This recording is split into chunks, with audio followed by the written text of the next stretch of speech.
Hello everyone, today we will talk about web services. Almost all web services are implemented over HTTP. This means that we need to use OK HTTP utils 2 or JOK HTTP utils 2 or iHTTP utils 2 based on the platform. Each web service is different and expects different parameters in different formats. So you must always start with learning the web service itself and its requirements. We will now see two examples. The first one is simple and the second one will require a bit more work. Let's start with finding the current Bitcoin price.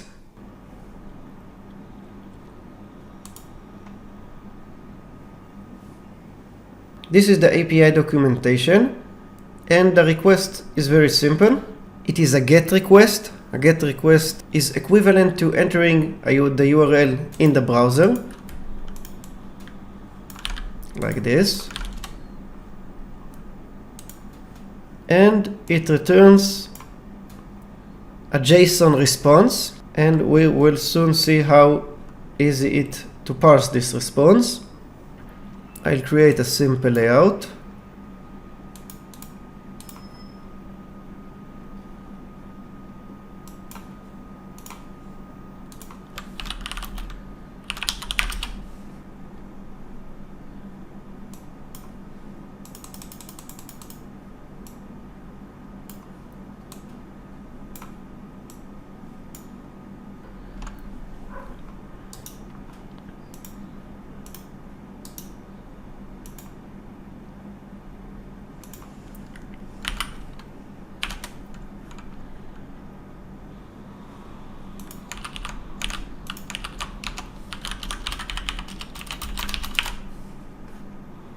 And I'm adding OK HTTP utils 2 library and also the JSON library.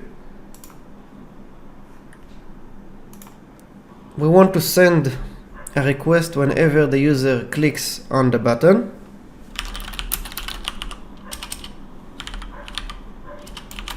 Job name can be empty, it is no longer needed.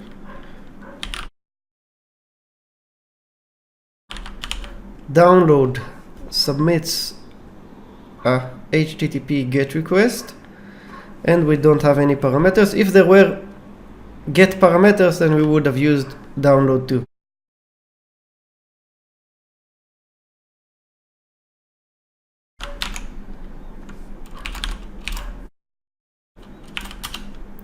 And we need to wait for the result with the job done event. It was covered in the resumable subs tutorial. Always need to check whether it was successful.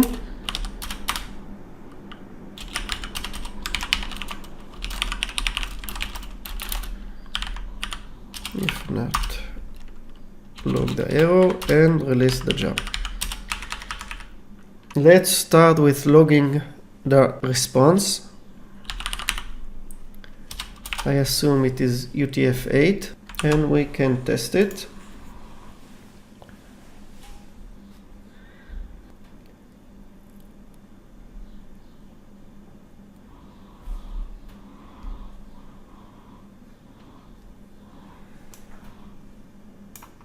This is the response. We will use the JSON library to parse it. There is a very useful tool that will help us write the code.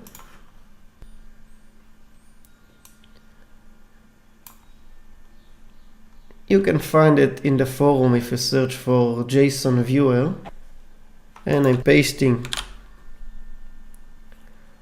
the response and it shows us the JSON structure. We want to get this value. You can find here the complete code that is required to parse all fields. In some cases you will need to change some of the variables names. They might be invalid, and we are not interested in all fields, so we will remove the ones not required.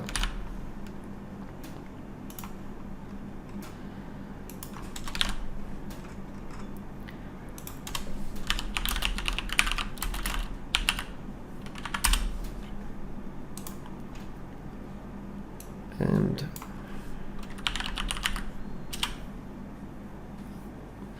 if you want to understand this code, then go back to this structure and you'll see that the root map includes a map named BPI, and there are 3 fields in this map for each of the currencies. We only need the USD map, and there is a field name rate in this map. I haven't read all the terms. We might need to show the disclaimer. You need to check it if you're using it in a real solution. I will also keep the time field and we will parse it.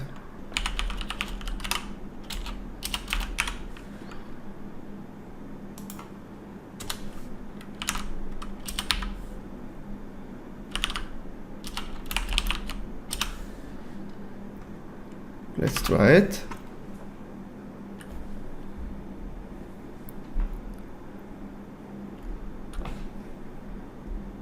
And it works.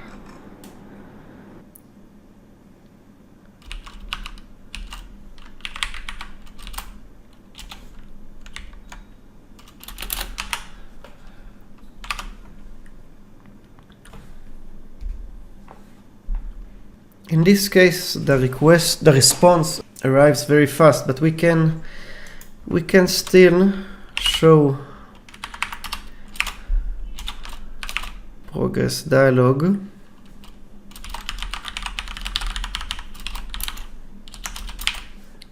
like this and hide it over here.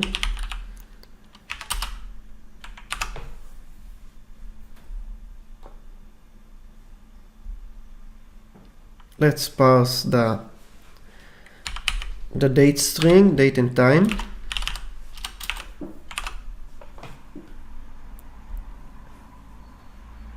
When we have a string with both the date and the time, it is easiest to create a date format that includes both the date and the time. We need to set the format correctly.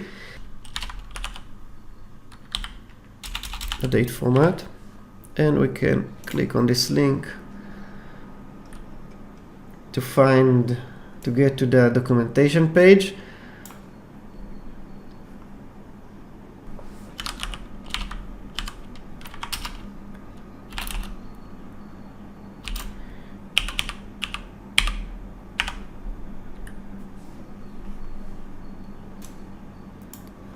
Note that months are with a capital M. If you use lowercase m, it will be minute in hour. This is a common mistake.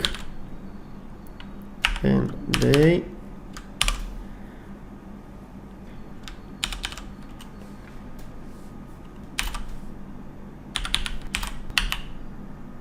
The last piece is the time zone. I think it should be fine.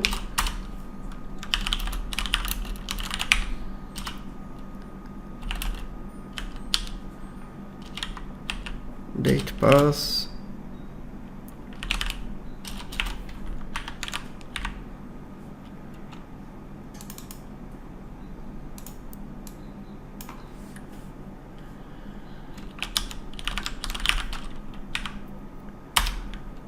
We can check it with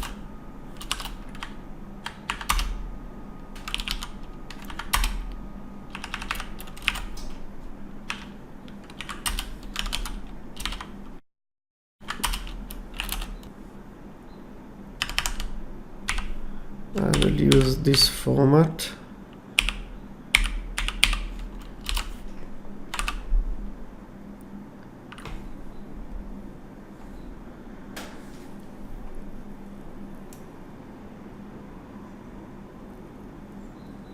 it should be like this.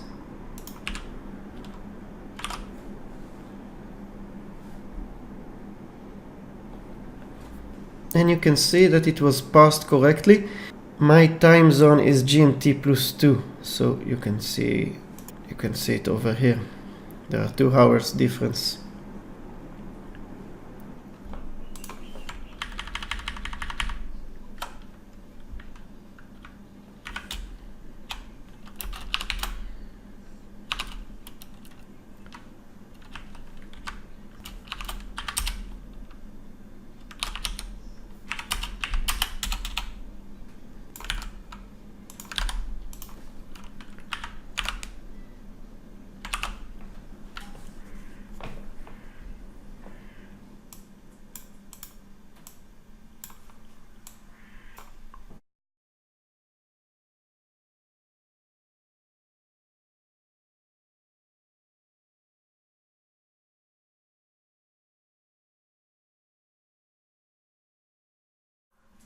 If we want to format it, then we will do it a bit differently.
A bit too small. We can update it on the fly.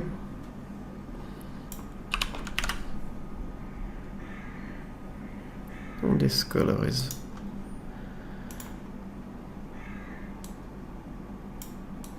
too light.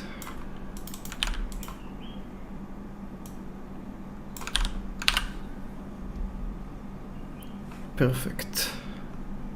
For the second example, we will consume a SOAP-based web service. SOAP web services are very similar to any other web service. The difference is that the request and the response use the XML format, and we might need to add a header or two to the request. We will call a web service that returns the cities, a list with the cities of a given country. They described the possible requests and responses over here. What we can see here, that we need to send a post request. This is the message headers, and this is the post data, the XML string. We will set the content type, and we will add this header. We can build this XML with the XML builder library or with a simpler class named map to XML. The third option is to put it directly in our code and only replace the country name. Let's start with this approach.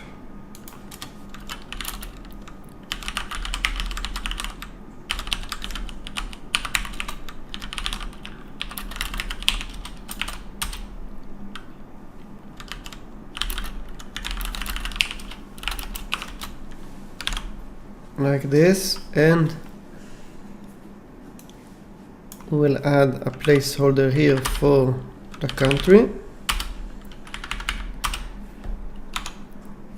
If the country includes a character that needs to be escaped, then it will fail. We can instead add the XML modifier, and it escapes the entities that need to be escaped. Now we need to add OK HTTP utils2. In this case it's a NaNoUI project, so we will add the NaNoUI version.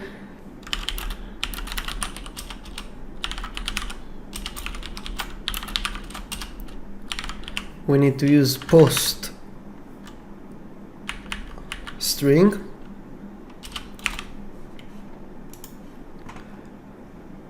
This is the link.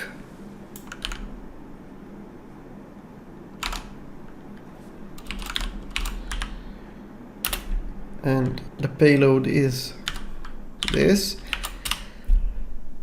Now we need to set the content type and the header. For this we need to call getRequest to get the actual request object. If the IDE doesn't autocomplete after getRequest, then you need to add a reference to the underlying library, which is OK HTTP in this case, like this. And we want set content type.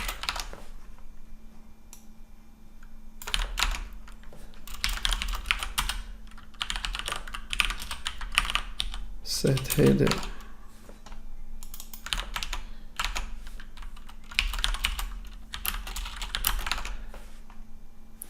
There are quotes over here, so I will use the smart string literal.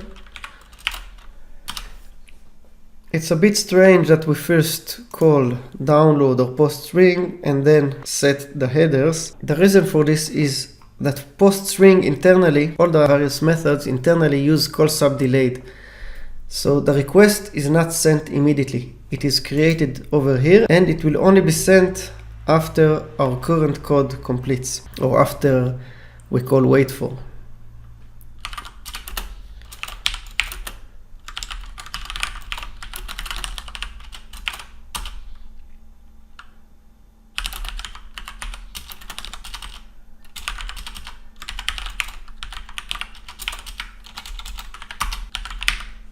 Let's try it.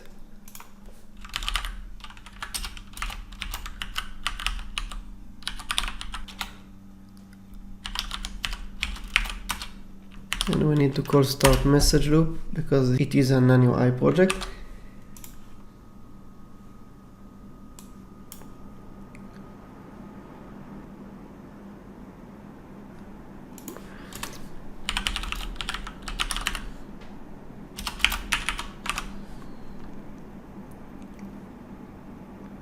Okay.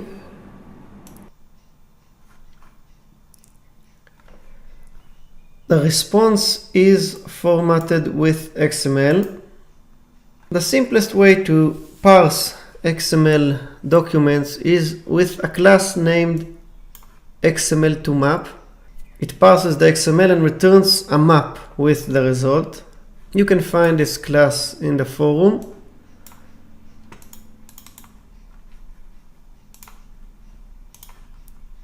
It depends on the XML Sax library.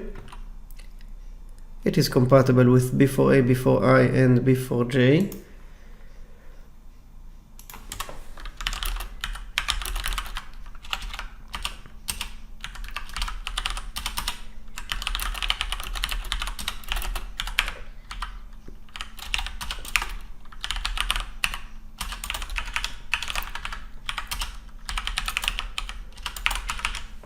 Let's try it.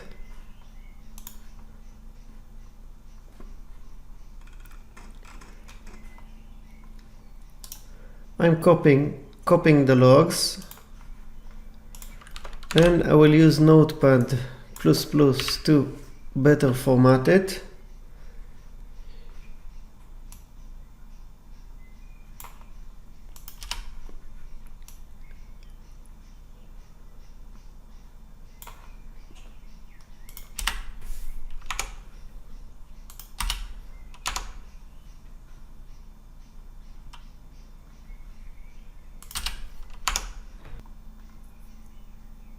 So we have several maps here, and eventually we will get this element. The value of this element is this complete string. The response is a bit strange in this case. It's an embedded XML document which is inside another document. So we will get the value of get cities by country result, and then we will parse it again with XML2Map.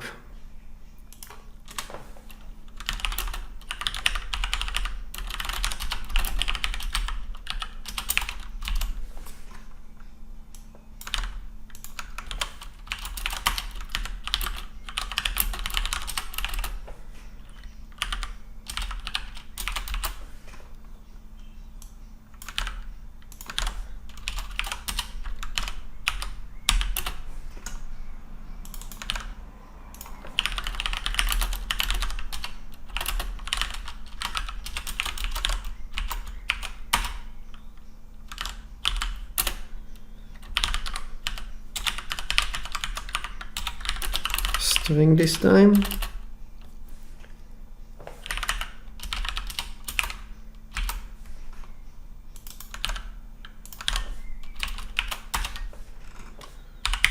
Let's check it to be sure.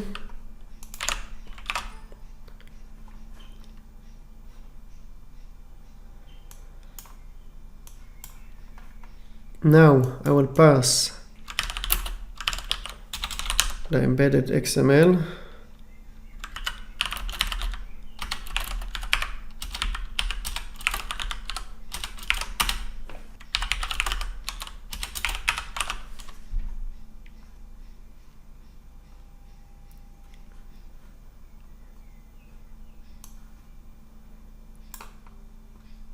This is the first element, new dataset, and it holds a map with a single element named table, and there is a list inside this table.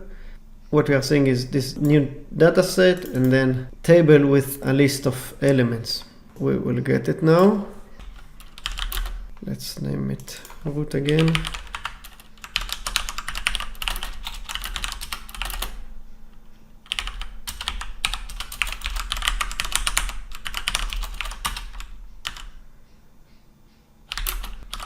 Tables.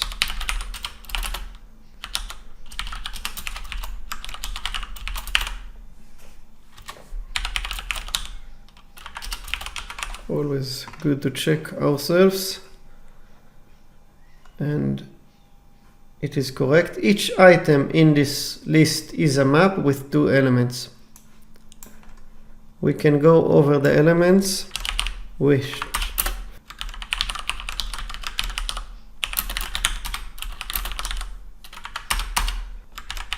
And we are only interested in the city.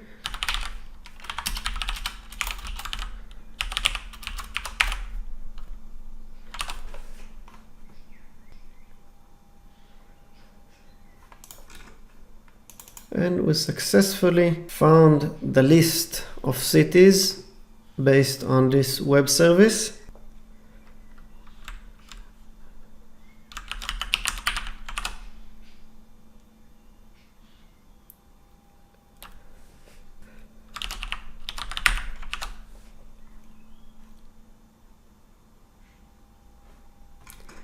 Now there is a potential bug over here. It is explained in the XML2Map tutorial. There is an assumption here that there are multiple tables in the result. If there will be only a single table, then the table itself will be a map. And if there are no results at all, then it will return null. Let's try it with an invalid name.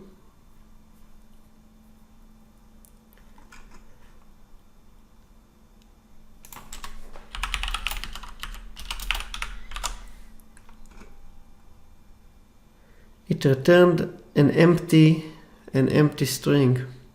Okay, it's not, this is, actually we need to check. Let's check this. This is a different case. We need to add a test for this case.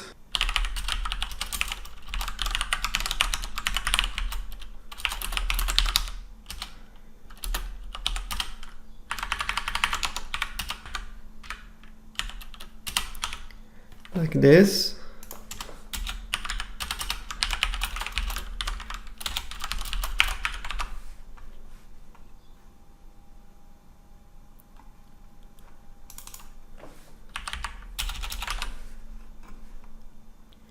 There is still a potential issue, and the way to solve it is explained here. This is the tutorial about XML to map and map to XML. This is the common pitfall.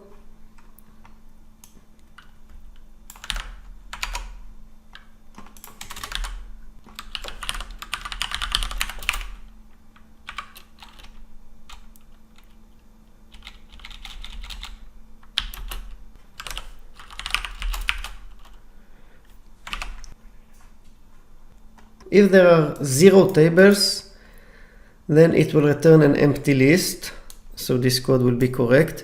If there is a single element, it creates a list and adds it to this list, because XML to map will return a string in this case, a string or a map, and if it is already a list, it returns the list.